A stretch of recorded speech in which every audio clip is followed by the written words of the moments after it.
E aí, pessoal, tudo bom com vocês?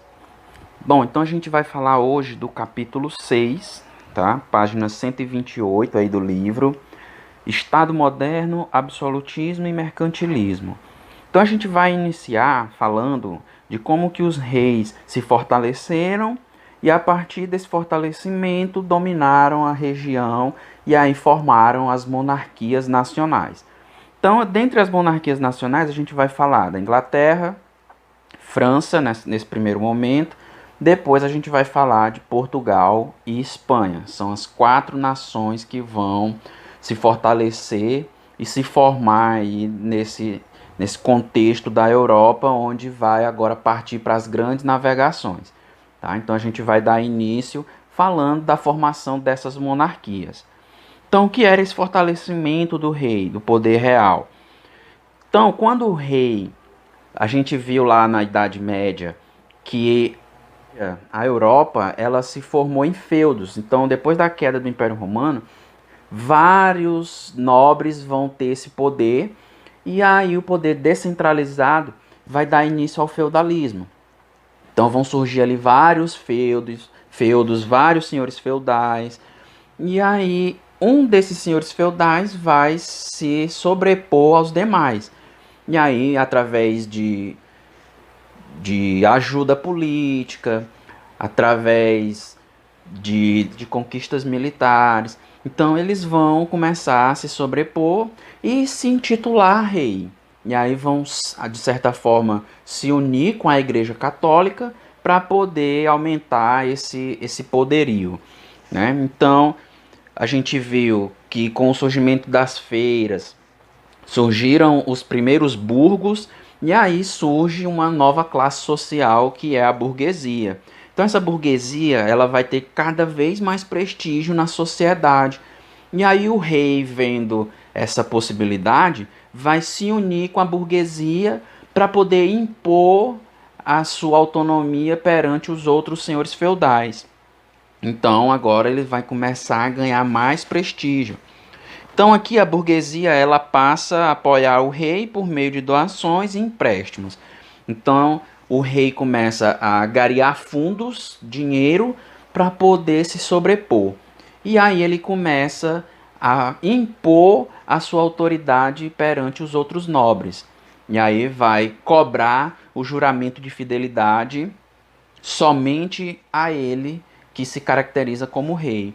Então os outros nobres não podem mais fazer o juramento de fidelidade para outro feudo, e sim somente para aquele determinado rei. Tá certo? Então o rei, em troca desse apoio da burguesia, o rei ele vai agora proteger o comércio burguês e conceder cargos públicos para os burgueses. Então é essa troca de favores que faz com que o rei vá se fortalecendo cada vez mais. A nobreza, ela se aproxima do rei visando manter os seus privilégios. Então a gente viu lá que a nobreza, ela vai ter vários privilégios, não vai pagar impostos, vai participar das festas que a corte ela vai promover.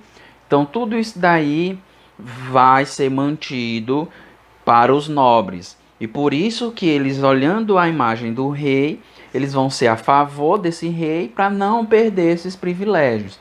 Porque se ele se contrapor ao rei, vai perder as suas terras, vão ter que pagar impostos. E eles não querem isso, querem se manter com os mesmos privilégios de antes. E em contrapartida, os reis vão pagar pensões e oferecem altos postos no exército real à nobreza.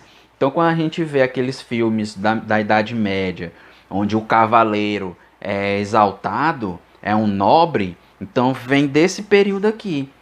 A formação do exército ela era dada aos nobres. Então, os nobres é quem vai compor o exército desse rei. Os camponeses passam a ver o rei como protetor. Então, o rei ele vai ser aquele cara que vai proteger todo mundo que está dentro do seu reino. Então vai surgir agora as grandes muralhas para proteger o reino, os castelos, né? Então agora o reino está se estruturando. O exército vai ser pago, vai ser bem montado, bem treinado.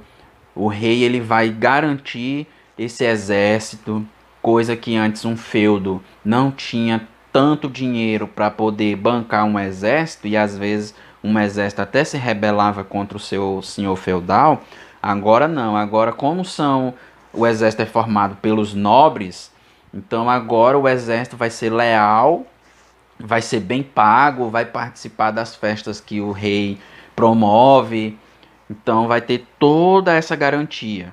E aí os camponeses passam a se sentir protegidos, porque o exército é bem treinado, o exército é bem forte, leal ao rei. E aos poucos o rei vai obtendo recursos para montar o exército e pagar os funcionários reais. Então tudo isso daí vai acontecendo, não é tudo de uma vez, tá? É tudo gradativo. Um ano vai sendo promovido uma coisa, depois aí consequentemente vai acontecendo as outras coisas com o passar do tempo, tá? Então a gente vai começar com a Inglaterra lá no século XI e perdura até hoje a monarquia inglesa, tá? Então a gente vai entender um pouquinho de como que foi a formação dessa monarquia.